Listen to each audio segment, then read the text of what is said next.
इस कार्यक्रम को जॉयस मायर मिनिस्ट्रीज के मित्रों और भागीदारों द्वारा संभव बनाया गया है। और आपको भी इस पर विश्वास करना होगा। परमेश्वर के सभी वादे आपके लिए हैं, वे किसी और के लिए नहीं हैं, सिर्फ आपके लिए हैं। लेकिन आपको परिश्रमी बनना होगा। आपका एक हिस्सा है, आपको परमेश्वर की खोज में परिश्रमी होना होगा।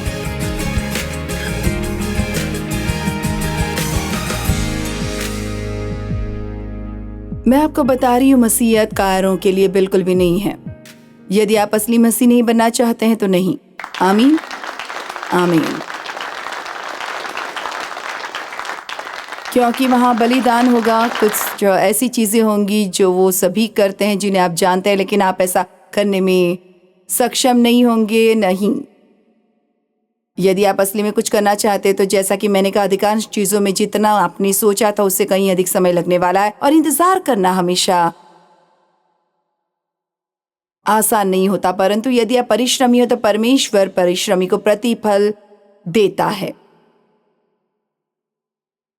और आपको भी प्रतिफल मिलेगा। कामकाजी की कल्पनाओं से केवल लाभ होता है, परंतु उतावली करने वाले को केवल घटती होती है। नीति वचन 10:4 जो काम में ढिलाई करता है वो निर्धन हो जाता है, परंतु कामकाजी लोग अपने हाथों के द्वारा धनी होते हैं। आप आलसी नहीं हो सकते, आप विलंब करने वाले नहीं हो सकते। आप जानते हैं, टाल मटोल करना सबसे बड़ा झूठ और चोर है, क्योंकि वो आपसे हमेशा कहेगा इसे कल करेंगे। और सबसे अच्छी चीजों में से एक जो आप अपने लिए कर सकते हैं वो ये है कि जब परमेश्वर आपको कुछ करने के लिए देते हैं तो उसे उसी वक्त करें, बंद न करें। परमेश्वर की आज्ञा मानने का इरादा आज्ञाकारिता नहीं है। आमीन। देखो, हम स्वयं को मूर्ख बनाते हैं। हम सोचते हैं ठीक है, मैं ये करने वाली हूँ, मैं ये करने वाली हूँ, मैं जानती हूँ कि मुझे और अधिक देना चाहिए, मैं ये करने वाली हूँ। खैर, आप इसे कब करेंगे? आप इसे तब करेंगे जब ये आपके लिए आसान होगा। नहीं, शायद परमेश्वर चाहता है कि आप ये करें जबकि ये कठिन है। आमीन। आप जानते हैं कि आपके और किसी के बीच कोई समस्या, और आप जानते हैं कि आपको जाकर इसे ठीक करना है। ओ, आपके इरादे पूरे हैं। आप परमेश्वर से प्यार करते हैं, आप उसकी बात मानेंगे, आप जा रहे हैं, आप इसे उनके साथ सही करने जा रहे हैं। लेकिन कब? आप नहीं जानते, बस समय जब सही है। अच्छा, क्या आप जानते हैं कि समय कब सही है? जब परमेश्वर ऐसा करने के लिए कहते हैं, तभी समय सही है। परिश्रमी का अर्थ है जो काम किया गया है उसे पूरा करने के लिए निरंतर प्रयास या कोशिश में लगे रहना। सावधानी, कर्मठता, निष्क्रिय या लापरवाह नहीं, स्थिर रूप से लागू होना, और लापरवाही या बेपरवाही से नहीं। द वाइन्स ग्रीक डिक्शनरी कहती है ये एक कार्य है, ये एक प्रक्रिया का संकेत है, और परमेश्वर के साथ हम जो कुछ भी करते हैं वो एक प्रक्रिया है। आत्मिक रूप से बढ़ना एक प्रक्रिया है। आमीन। और मैं आपको बता सकती हूँ कि जब से आपने मसीह को जाना है तब से लेकर अब तक आप थोड़ा थोड़ा थोड़ा थोड़ा थोड़ा थोड़ा थोड़ा थोड़ा बदल रहे हैं, थोड़ा थोड़ा। और कभी कभी आपको ऐसा लगता है कि आप बिल्कुल भी प्रगति नहीं कर रहे हैं, लेकिन ये शैतान का झूठ है। आप प्रगति कर रहे हैं। मैं आपको बता सकती हूँ, आपने नहीं। हमने इस सेमिनार में एक साथ जितना समय बिताया, जो 24 घंटे से भी कम है, क्योंकि हमने कल रात 7 बजे शुरू किया था और आज लगभग 2:45 बजे हम समाप्त करने वाले हैं। और आपको वहाँ बीच में पूरी रात की नींद मिली, तो हमने इतने घंटे एक साथ नहीं बिताए हैं। लेकिन मैं आपसे वादा करती हूँ कि यदि आपने सेमिनार में ध्यान दिया तो आप अपने जीवन में बदलाव जरूर देखेंगे।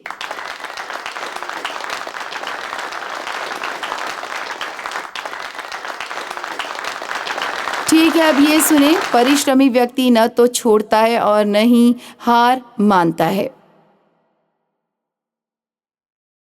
मुझे एक चिन्ह मिला है मुझे नहीं पता कि मैंने इसे अपने बाथरूम में क्यों रखा है, लेकिन मेरे बेटे ने दूसरे दिन कहा अपने बाथरूम में ये क्यों रखा है, क्योंकि ये कहता है कभी कभी कभी हार मत मानो। तो इसे रखने के लिए एक अजीब जगह है, लेकिन मैं आपको बताती हूँ, मुझे लगता है कि मुझे जो सबसे बड़ा लाभ मिला है वो ये है कि मैं हार मानने वाली व्यक्ति बिल्कुल भी नहीं हूँ। मैं हार नहीं मानती। मुझे ऐसा लगता है कि अगर किसी को आज़ादी मिल सकती है तो मुझे भी आज़ादी मिल सकती है। यदि कोई सफल हो सकता है तो मैं भी सफल हो सकती हूँ। यदि कोई परमेश्वर के साथ घनिष्ठ संबंध रख सकता है तो मैं भी परमेश्वर के साथ घनिष्ठ संबंध रख सकती हूँ। और आपको उस पर विश्वास भी करना होगा। परमेश्वर के सभी वादे आपके लिए हैं, वे सिर्फ किसी और के लिए नहीं है, वे आपके लिए है। लेकिन आपको मेहनती बनना होगा। आपका एक हिस्सा है। आपको परमेश्वर की खोज के प्रति मेहनती होना होगा। और वास्तव में यदि आप उसे खोजते हैं तो वो आपका नेतृत्व करेगा और हर कदम पर आपका मार्गदर्शन करेगा। आपको इस बारे में चिंता करने की जरूरत नहीं है कि अब क्या होगा।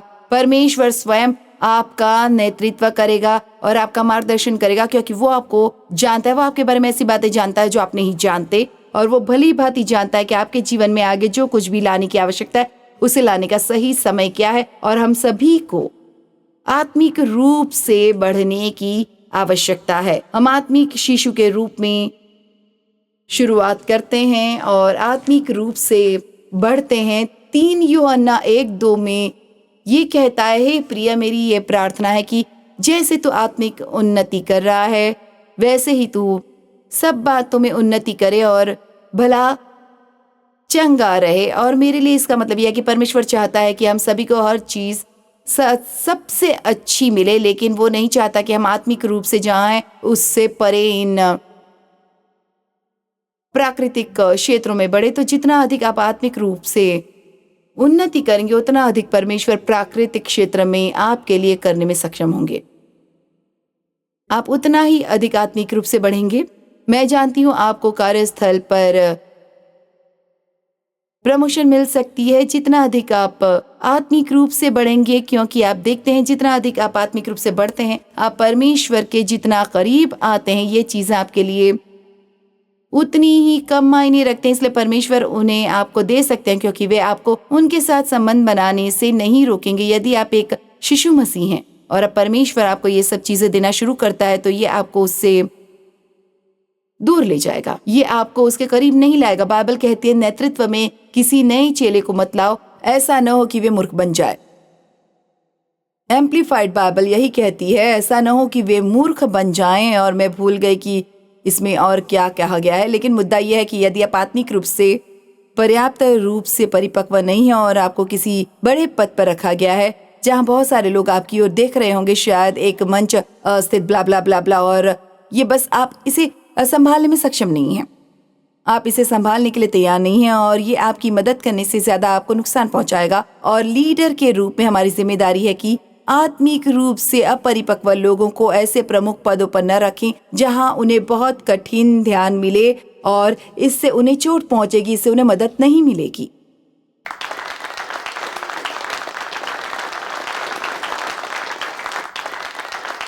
सिर्फ इसलिए कि कोई व्यक्ति टैलेंटेड है इसका मतलब ये नहीं है कि वो मंच के लिए तैयार है। क्या मुझे वो बात दोबारा कहने की जरूरत है? सिर्फ इसलिए कि कोई व्यक्ति टैलेंटेड है इसका मतलब ये नहीं है कि वो मंच के लिए तैयार है। आमीन। जब मैं अपने लिविंग रूम के फर्श पर 20 लोगों को सिखा रही थी तो मैं टेलीविजन पर उपदेशकों को सुनती थी और अपनी बचकानी मूर्खता में परमेश्वर से कहती थी, हे परमेश्वर, मैं उनकी चारों ओर घूमकर उपदेश दे सकती हूँ। देखो, मैं बस अपने बारे में सोचती थी। खैर, ये इन कारणों में से एक है कि परमेश्वर ने मुझे आगे क्यों नहीं बढ़ाया। उन्होंने मुझे मेरे लिविंग रूम के फर्श पर 20 से अधिक लोगों के पास नहीं जाने दी। क्या? क्योंकि यही बात है जो परमेश्वर ने मुझे सिखाई। बहुत समय लगा, इसमें बहुत समय लगा, लेकिन उन्होंने यही कहा, तुम्हें याद रखना होगा जॉयस कि तुम जितने ही लोगों की मदद कर सकती हो वास्तव में तुम उतने लोगों को चोट पहुंचा सकती हो।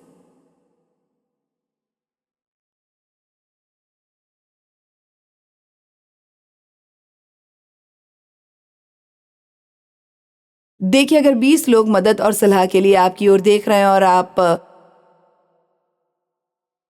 पाप में पड़ जाते हैं या कोई मूर्खतापूर्ण काम करते हैं, तो आप 50 लोगों को चोट पहुंचा सकते हैं। लेकिन अगर आधी दुनिया आपको देख रही हो तो ये एक और पूरी कहानी है, तो आपको ये समझना होगा कि परमेश्वर आपको आशीष देना चाहते हैं। इसलिए एक जिम्मेदारी भी है जो हर आशीष के साथ आती है और वो निभानी होती है। आमीन। और आप देखिए, दिलचस्प बात यह है कि मेरा कोई बॉस नहीं है, परमेश्वर मेरा बॉस है।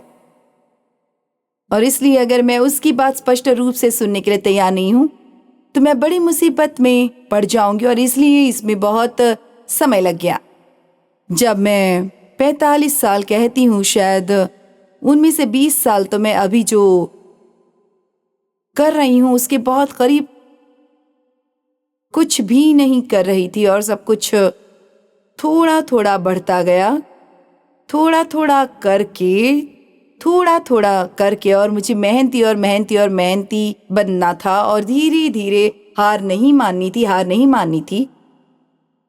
और जैसे जैसे मैं आत्मिक रूप से बढ़ती गई, मेरे सेवकाई का प्राकृतिक पहलू भी बढ़ता गया। क्या आज किसी को ये सुनने की सख्त जरूरत है? क्या आप लोग इस बात को समझ रहे हैं? और ये विशेष रूप से आप में से उन लोगों के लिए अच्छा है जिनकी सेवा में रहने या लोगों के सामने कुछ करने या अपना खुद का व्यवसाय करने की इच्छा है, जहां अन्य लोग आपके लिए काम करेंगे। 5 वर्षों तक मैंने दूसरे चर्च में काम किया और मुझे ऐसा महसूस नहीं हुआ कि मेरे साथ हमेशा सही व्यवहार किया जाता था। परमेश्वर ने मुझे सिखाया। उन्होंने कहा, जब तक तुम ये नहीं जानते कि अधिकार के अधीन कैसे आना है, तब तक तुम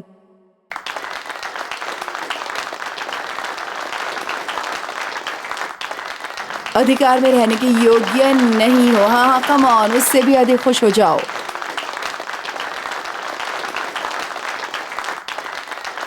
देखिए, अब मैं आपको कुछ गहरी बातें बताने जा रही हूँ, ऐसी चीजें जिन्हें सीखने में मुझे बहुत कष्ट उठाना पड़ा। हर कोई अपने हिसाब से काम करना चाहता है, हर कोई अपना मालिक खुद बनना चाहता है, हर कोई चाहता है कि वो खुद बॉस हो, हर कोई अपनी चीजें पाना चाहता है। क्योंकि हम नहीं चाहते कि कोई हमें बताए कि हमें क्या करना है। लेकिन आपको अपने जीवन में एक ऐसे समय से गुजरना होगा जहाँ कोई आपको बता रहा है क्या करना है, और वे आपको जो बताते हैं उनमें से कुछ ऐसी चीजें होनी चाहिए जो आपको पसंद नहीं है और जो आप करना नहीं चाहते। और आपको कभी कभी ऐसा महसूस होना चाहिए कि आपके साथ उचित व्यवहार नहीं किया जा रहा है, और आपको ये सीखने की जरूरत है कि कैसे अपने चेहरे पर मुस्कान बनाए रखें और परमेश्वर से प्रेम करें और दूसरे व्यक्ति के बारे में उनकी पीठ पीछे दूसरे लोगों से बात न करें।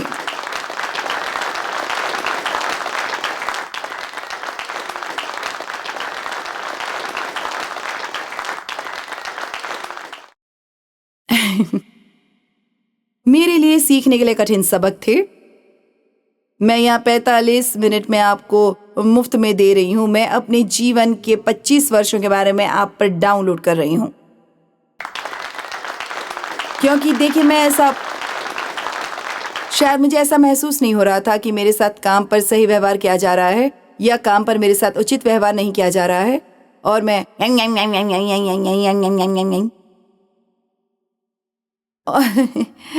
और फिर आखिर में मैंने अन्य लोगों को बताना बंद कर दिया, लेकिन मैं फिर भी घर जाती और अपने पति को बताती।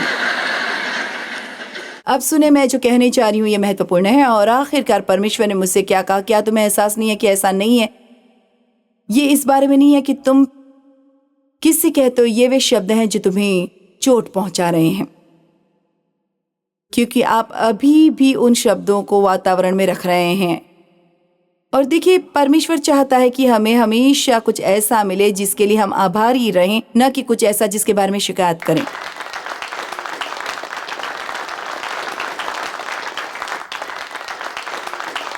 याद रखें, हे प्रिय, मेरी ये प्रार्थना है कि जैसे तू आत्मिक उन्नति कर रहा है, वैसे ही तू सब बातों में उन्नति करे और भला चंगा रहे। हम ऐसे समय में हैं जब आत्मिक परिपक्वता अत्यंत महत्वपूर्ण है। मसीहियों को परिपक्व होने और बड़े होने की सख्त जरूरत है। पौलुस ने कुरिन्थियों 3 में कहा, उसने कहा मैं तुम्हें वचन का मांस नहीं दे सकता, मुझे तुम्हें दूध देना पड़ता है क्योंकि तुम बच्चे हो, क्योंकि तुम अभी भी ईर्ष्यालु और देवेशी और कड़वे और आक्रोश पूर्ण हो। और ये सभी चीजें जिनसे हम निपटते हैं उनसे आगे निकलना हमारे लिए बहुत कठिन है, और ये वही चीजें हैं जो हमें पीछे खींच रही हैं। और देखो, आज दोपहर में आपको जो दे रही हूँ वो मीट है, पर दोपहर में डिजर्ट नहीं खा रहे हैं। हम दूध की बोतल नहीं पी रहे हैं। मैं आपका पेसिफायर ले रही हूँ और जब आप घर जाएंगे तो मैं आपको दे दूंगी। सही है ना? चलिए भी, ये आपके बच्चों वाले दांत काटने का समय है। थोड़े से कठिन वचन की आवश्यकता है, और जो कुछ भी हम चर्च में सुनते हैं वो कुछ ऐसा नहीं होना चाहिए जो बस हमारे सिर पर थपकी दे और हमें बताए कि हम कितने अद्भुत हैं। हमें परमेश्वर के वचन का सामना भी करने की आवश्यकता है। जहाँ हमें एक निर्णय पर पहुंचना होगा, ठीक है, या तो मैं परमेश्वर के साथ चलूंगी और मैं इसका सामना करूंगी और वही करूंगी जो मुझे करना चाहिए, या मैं पूरी जिंदगी बस एक बच्ची ही बनी रहूंगी। और आप खुश हो सकते हैं, लेकिन इस तरह आप परमेश्वर के किसी काम नहीं आएंगे। बाइबल कहती है मेहनती संतुष्ट होंगे। मैं अपने जीवन में कई वर्षों तक असंतुष्ट रही और संतुष्ट होकर बहुत खुश हूं। ये कितना अद्भुत है।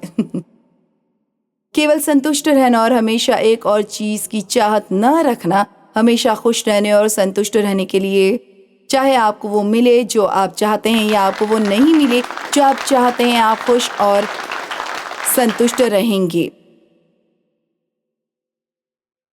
नीति वचन 13:4 कहता है, आलसी का प्राण, वो एक आलसी आदमी है, लालसा तो करता है परंतु उसको कुछ नहीं मिलता, परंतु परिश्रमी हष्ट पुष्ट हो जाते हैं। अब मुझे व्यक्तिगत रूप से खुशी है कि इसका मतलब ये नहीं है कि हमारा शरीर मोटा हो जाएगा।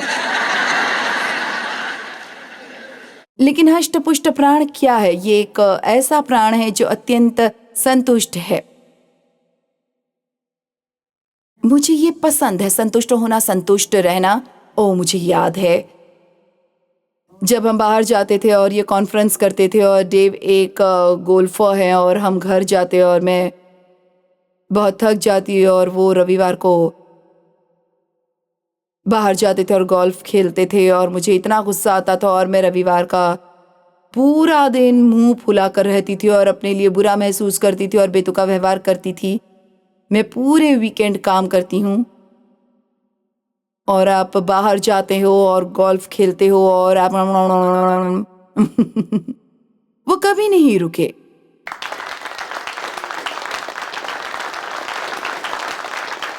कम ऑन, मैं आपसे कह रही हूँ अपना समय बर्बाद करना बंद करें। आप जो कर रहे हैं वो काम नहीं कर रहा है।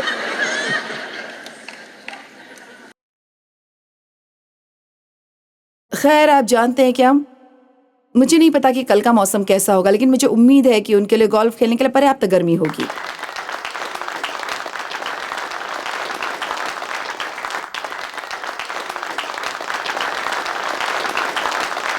इसलिए नहीं कि मैं उनसे प्यार नहीं करती, बल्कि इसलिए कि मैं उनसे प्यार करती हूँ। क्या आप यहाँ हैं?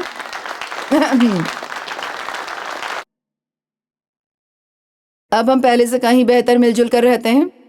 लेकिन क्या आप जानते हैं कि अब मुझे क्या पसंद है? वो कल मैं अपने जन्मदिन का डेजर्ट खाने वाली हूँ। मैंने पहले इसकी योजना बना ली है। मैं बस कुछ अच्छी फिल्में देखने वाली हूँ। उम्मीद है कि कुछ मज़ेदार होंगी,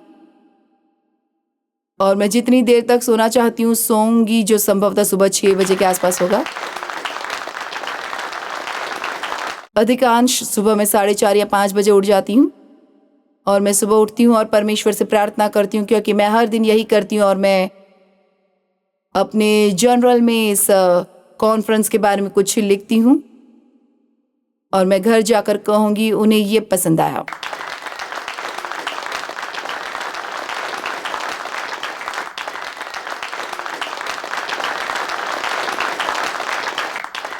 और मैं बस एक अच्छा शांतिपूर्ण दिन बिताऊंगी। आप कहेंगे ठीक है, यदि देव घर पर होते तो क्या आपका दिन शांतिपूर्ण नहीं होता? खैर, सबसे पहले मुझे उन्हें 200 बार हाँ कहते हुए सुनना होगा।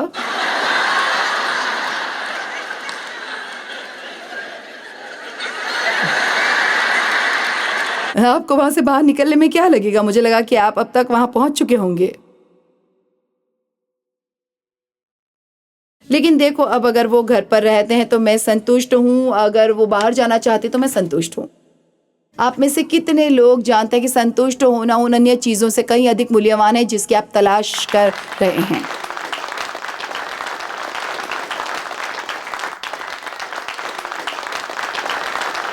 और देखिए, देव संतुष्ट है जब से हमारी शादी हुई है। देखिए, और ये मुझे बहुत गुस्सा दिलाता है क्योंकि वो बहुत खुश रहते थे और मैं हमेशा महसूस करती थी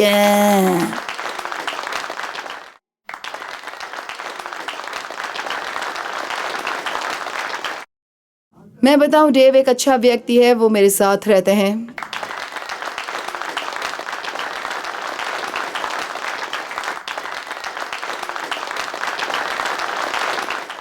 आप जिस प्रक्रिया से गुजरते हैं वो आपको अनुभव दे रही है, और अनुभव सबसे महत्वपूर्ण चीजों में से एक है जो हमारे पास है, जो मैं आपको बता रही हूँ। उस पर आपको विश्वास करने का एक कारण ये है कि मैंने इसे यूं ही नहीं बनाया है, मैं इससे गुजर चुकी हूँ और आप इसे महसूस कर सकते हैं कि ये मेरे जीवन में वास्तविक है। मैं जानती हूँ कि ये कैसा है। मुझे कैंसर हुआ था, मेरे दोनों कूल्हे बदल दिए गए हैं, मुझे दोस्तों ने एक से अधिक बार धोखा दिया है। एक भरोसेमंद कर्मचारी ने सेवकाई से चोरी की थी, मीडिया ने मुझ पर अन्यायपूर्ण हमला किया है, मुझे उन लोगों द्वारा आंका गया, आलोचना की गई और गलत समझा गया जो मेरे बारे में कुछ भी नहीं जानते थे। वे मुझे नहीं जानते थे। जब मैं बीमार और दर्द में थी तो मैंने कई बार प्रचार किया, मुझ पर झूठा आरोप लगाया गया है और परमेश्वर ने मुझे अपना बचाव करने से मना किया। ओह, क्या आप जानते हैं कि कितना कठिन है ये? लेकिन मेरे पास अनुभव है।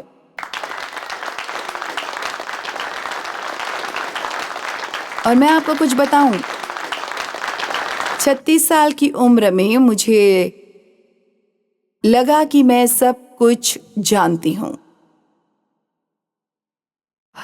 और अब 79 की उम्र में मुझे लगता है कि मैं शायद अभी भी बहुत कुछ नहीं जानती। और मैं आपको बताना चाहती हूँ, और मैं किसी की भावनाओं को ठेस नहीं पहुंचाना चाहती, लेकिन अगर आप 20 या 30 के हैं और आपको लगता है कि आप सब कुछ जानते हैं, कि आपके पास सीखने के लिए कोई सबक है, क्योंकि आप जानते हैं क्या, जब तक आप किसी चीज से नहीं गुजरते तब तक आपको कुछ भी पता नहीं चलता। मैं आपके लिए यीशु के बारे में ये वचन पढ़ना चाहती हूँ, इब्रानियों 5, 8 और 9। हालांकि वो पुत्र था, उसने जो कुछ सहा उससे उसने सक्रिय विशेष आज्ञाकारिता सीखी, और उसका पूरा अनुभव उसे पूरी तरह से सुसज्जित बनाकर वो उन लोगों के लिए लेखक और अनंत उद्धार का स्रोत बन गया जो उस पर ध्यान देते हैं और उसकी आज्ञा मानते हैं। तो ये हमें क्या बता रहा है? यीशु कभी भी अवज्ञाकारी नहीं थे, लेकिन उन्होंने आज्ञाकारिता सीखा। जिन चीजों से वो गुजरे उनकी कीमत चुकाकर, और वे चीजें जिनसे वो गुजरे उन्हीं ने उन्हें सुसज्जित किया और उसे हमारा प्रभु और उद्धारकर्ता का अनुभव दिया। ये मेरे लिए आश्चर्यजनक है कि उसे उससे गुजरना पड़ा, और मैं जो कर रही हूँ उसे करने के लिए तैयार होने के लिए मुझे बहुत सी चीजों से गुजरना पड़ा जो मैं आज यहाँ कर रही हूँ। मुझे इसके लिए तैयार होना पड़ा, और आप परमेश्वर के लिए जितना बड़ा काम करना चाहेंगे उतने ही अधिक उपकरण आपके पास होनी चाहिए।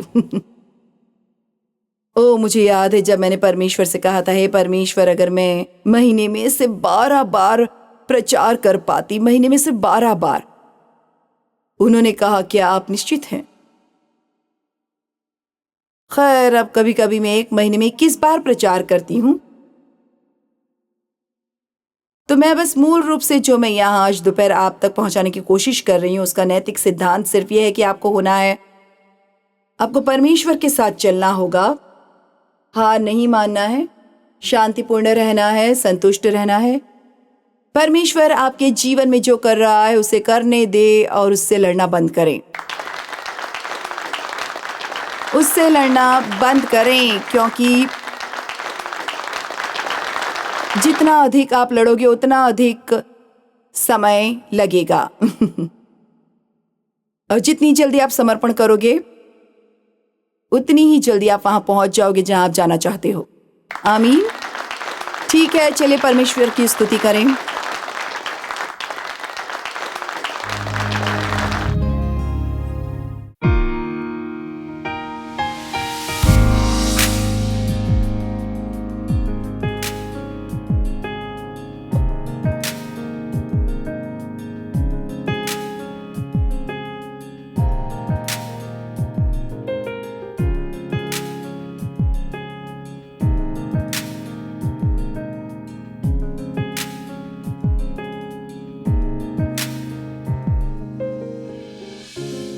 इस कार्यक्रम को जॉयस मायर मिनिस्ट्रीज के मित्रों और भागीदारों द्वारा संभव बनाया गया है।